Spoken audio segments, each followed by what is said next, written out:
So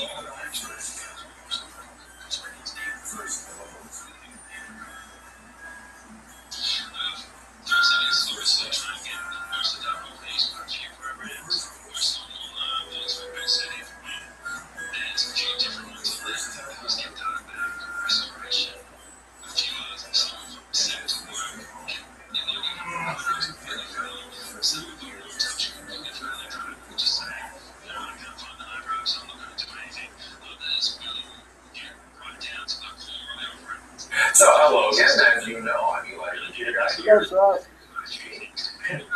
That's a real problem. So give me a second to cut a few things up, and then we'll go into class, understanding switches.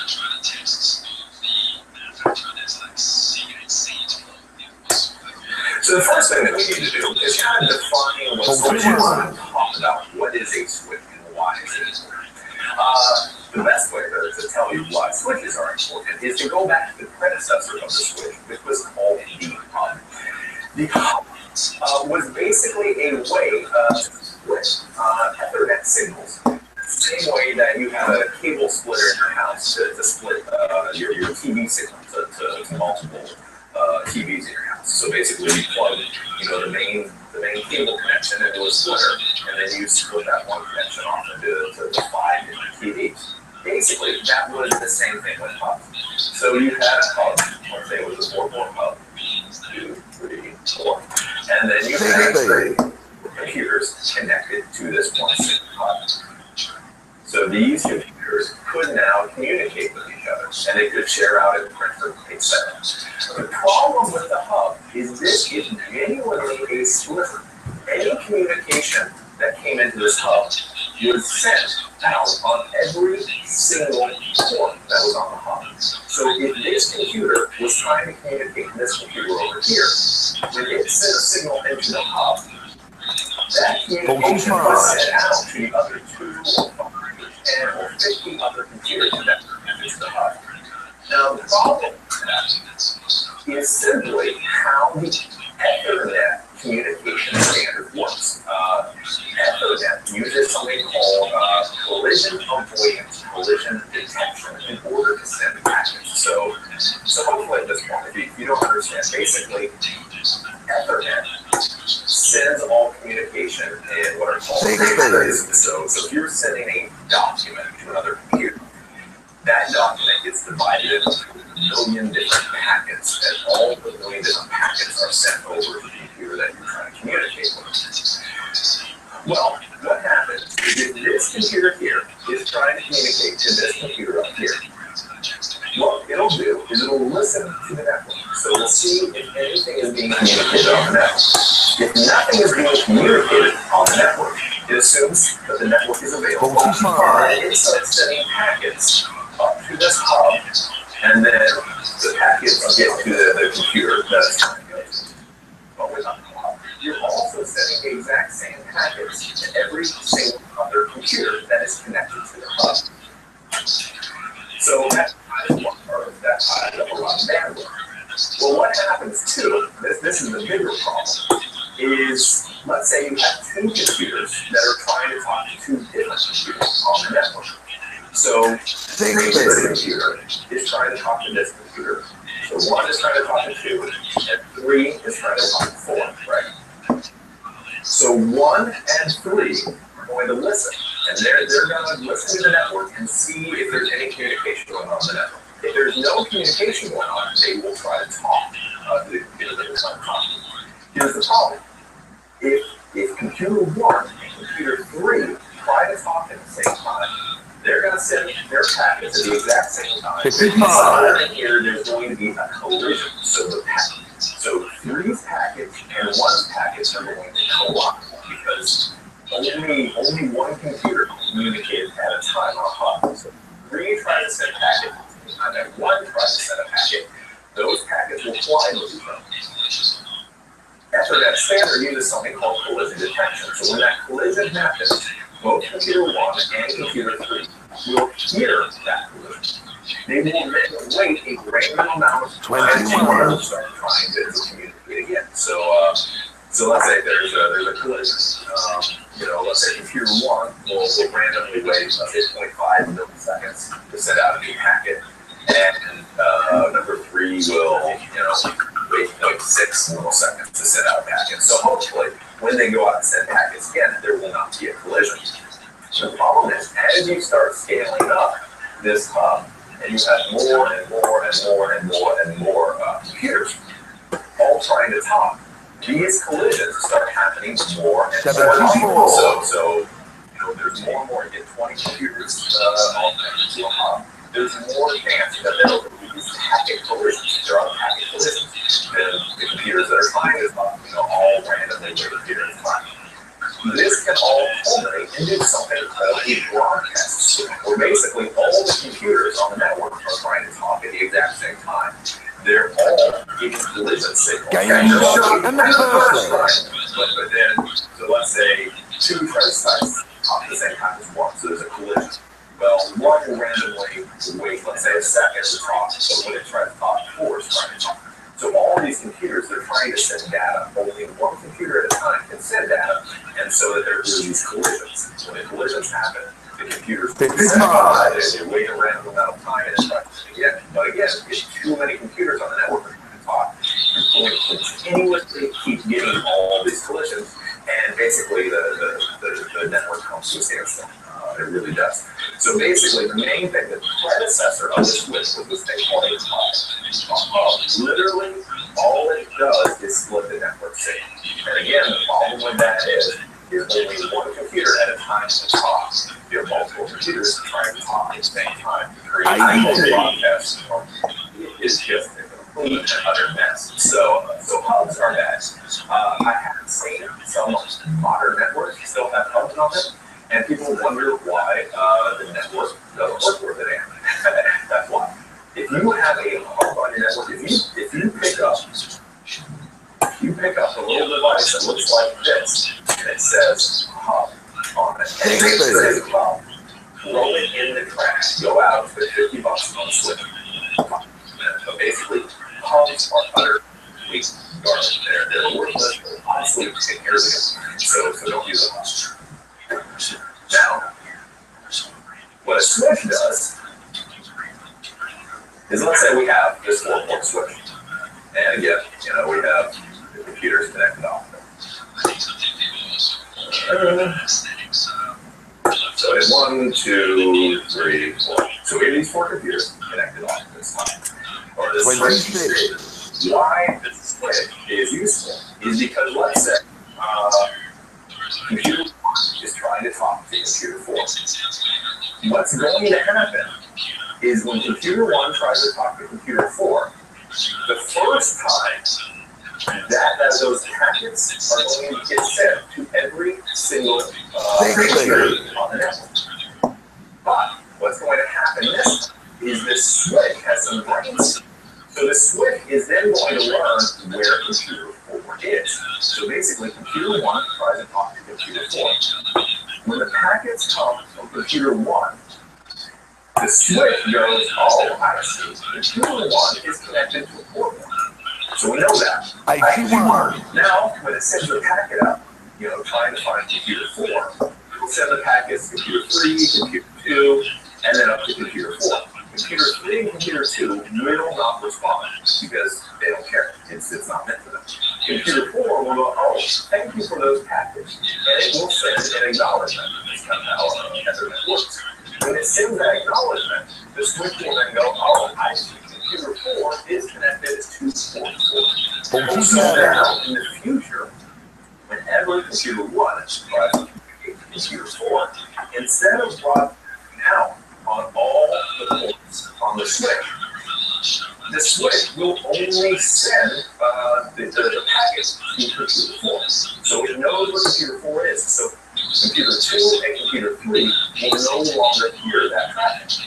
Now, again, the nice part is, if computer 3 then decides to talk to computer 4, when it sends a packet, the switch learns, oh, I see computer 2 is connected to port 3. It already knows where computer 4 is, and so it only sends the information out to port 4. See how that works? Basically, now, the switch starts learning where all the computers are connected to the switch. So they're connected to. And now the switch will send data to the appropriate one. So that means computer 1 can be talking to computer 4. Computer 3 can now be talking to computer 2. Because inside the switch, it creates a little roadmap. So computer 1 talks to 4, it just goes to 4. And computer 3 is talking to 2, it just goes to 2. And so now, these computers and these communications can be happening at the exact same time. So computer 3 can be talking to computer 2, while computer 1 goes off and tries to do a pipe job. This was impossible to do back with hubs because, like I said, game shot and the first. At any one time. With switches, now you can have 50 computers all carrying on conversations at the exact same time. Very useful. Now, what we should talk about with it is related with this switch. We talked about the OSI model. Well, switches reside layer 2 of OSI model. The reason they reside at layer 2 is the way that the switch learns where the computers are connected to the switch. It does something called discovering the MAC address of the device. IP5. Every single network device that is ever created has a MAC address. Every single one. So switches have MAC addresses, routers have MAC addresses, printers have MAC addresses, network cards, and so on. All network cards have MAC addresses. So if you have a laptop computer, your wireless card has what's called a MAC address, and the hardwired, the RJ45 has a MAC address. All network devices have MAC addresses. Basically, MAC addresses look like 0.0.1B.24.6.8. This isn't real. This is what MAC addresses look like. What you should understand. IP. All MAC addresses are used. Half of the MAC address is identified for the manufacturer of the equipment. So let's say Nortel Networks was a different beginning to the MAC address than Cisco, than ASUS or any of the other companies. And then the end of the MAC address is basically like a social security number. So you basically the manufacturer first, and get their little social security numbers on the back. As you can see from this, so this is a managed switch, and this has a MAC address on it. So all networking devices have MAC addresses on it. So basically, just to understand, is the switch figures out the computers by their MAC address. We don't want to go more complicated class later with hacking and stuff where there's something called MAC address spoofing and all. But just understand, switches care about the MAC address of the computer or the device that's connected to it. So yeah. So as I said, basically, with hubs, the signal went out, and it went out to every single port on that hub. Problem was, is if there was a collision on the network, all the computers that were trying to talk would randomly, wait a period of time to try to communicate again. You put 20 computers on that hub. That means all the computers are trying to talk at the exact same time, and it's a mess. The switches do is again the first time a computer tries to communicate to another computer on the network. When the first computer talks to the switch then learns where that first computer is located. It then sends out the packets to every other single port on that switch. When the destination computer responds, then the switch learns where that destination computer is. Again, so the first time, computer 1 tries to talk to computer 4, everything gets broadcast out. Computer 4 responds, and now the goes to computer 4. If computer 3 talks to computer 4, when it comes down, the switch will learn where computer 3 is located, and then instead of broadcasting out to everybody, it will only send the packets up to where it already knows computer 4. Hence, 28. So that's the basics of what a switch is.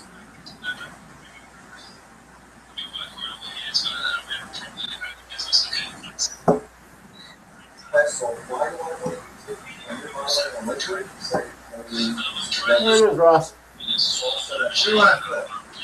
A lot of sauces don't get the high temperature. So these usually 75 degrees. You can run standard insertion friction bed liners.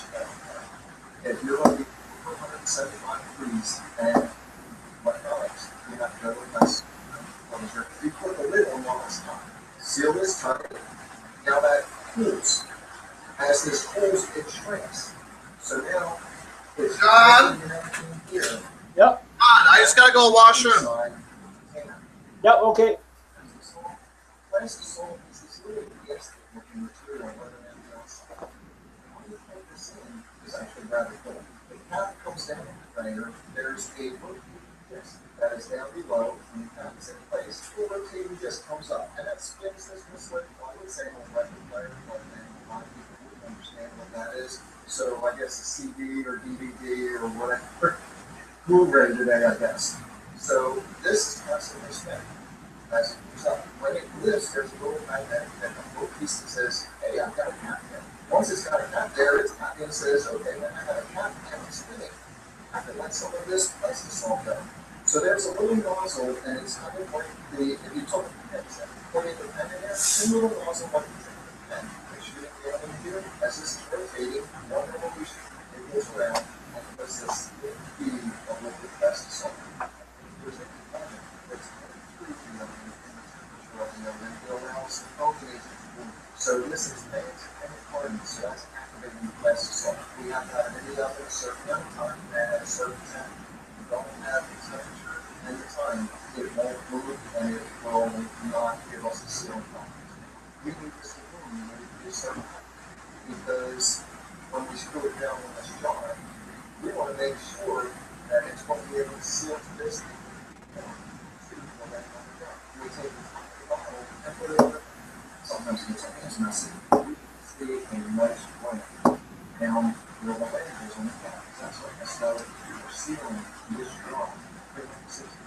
We do that, we have a full seal.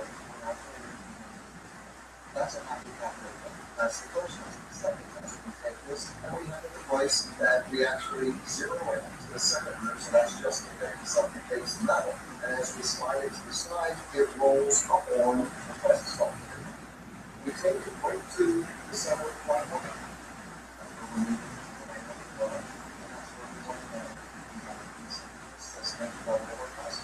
We imagine that we have 4 different products because we want to make sure we're putting out a consistent product, which is the end goal. The basics of what a switch is.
Sorry, John, I just gotta go. Okay. Okay, here we go.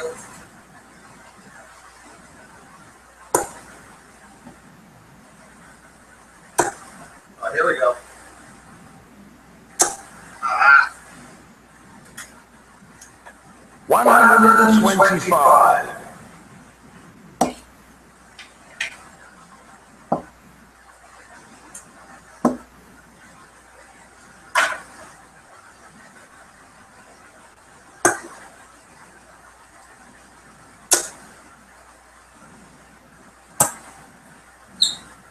I was telling you before, if you just use Mozilla Firefox, you'll get the announcer.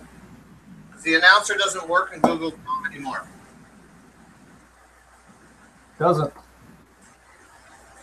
No, so I have to use Mozilla Firefox because if I use Google Chrome, then I don't get any announcers. So if you want the announcer, you just need to use the other program, right? But you probably got to have it now if you're using Chrome all the time.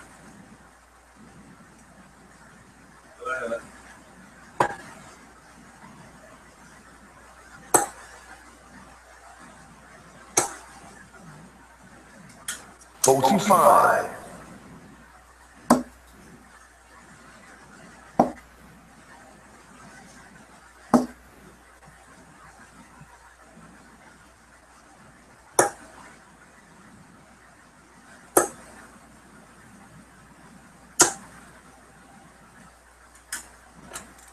100.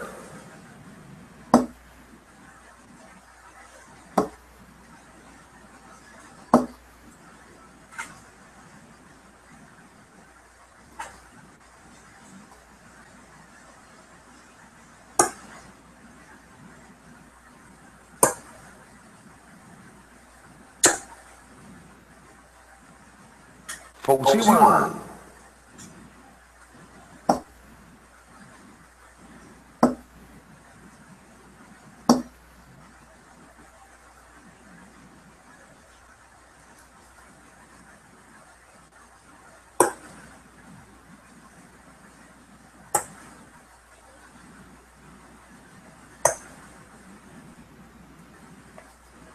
57.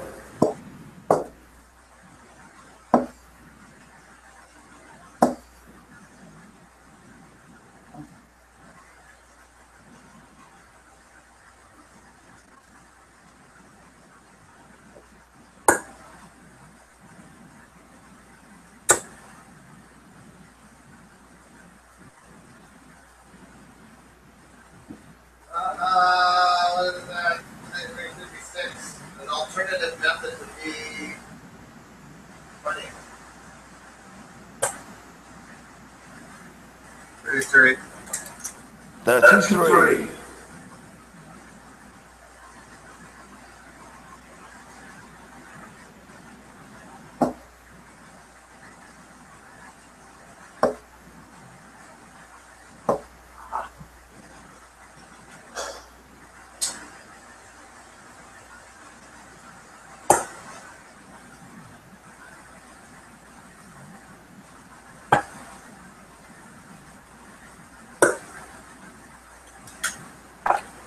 No score.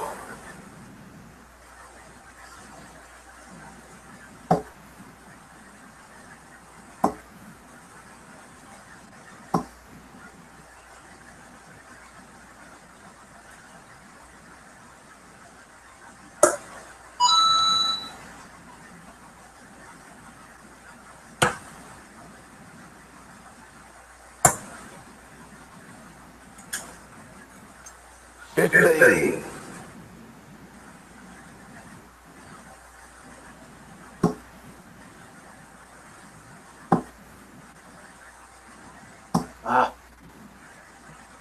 Finished. I got it.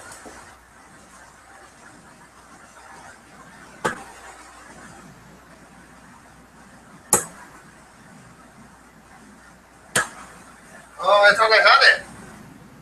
Oh, right on the wire. 20.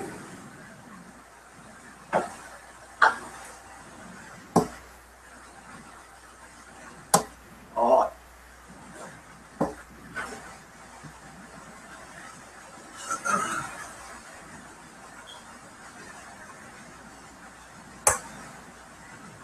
Yeah.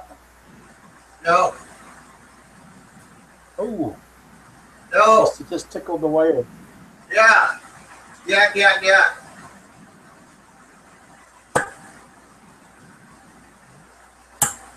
There you go. I tickled that wire. Game shot and the first leg. All right, now. Thanks, yeah. Is your computer working okay? John? What's that? Is your computer mail working okay? What's that? Is your computer mail working okay? Yep, it is. You haven't said anything yet. Okay, good. Okay, I was just checking. Okay, have a good night. Yeah. Send me that address, Ross. Yeah, I will. I'll send you a link inside the chat right now in a minute. Okay. In the lobby, I'll send. You know what I mean, right? I'll send it to you. Okay, don't worry about it. I'll send it to you. Yeah, just email it. Yeah.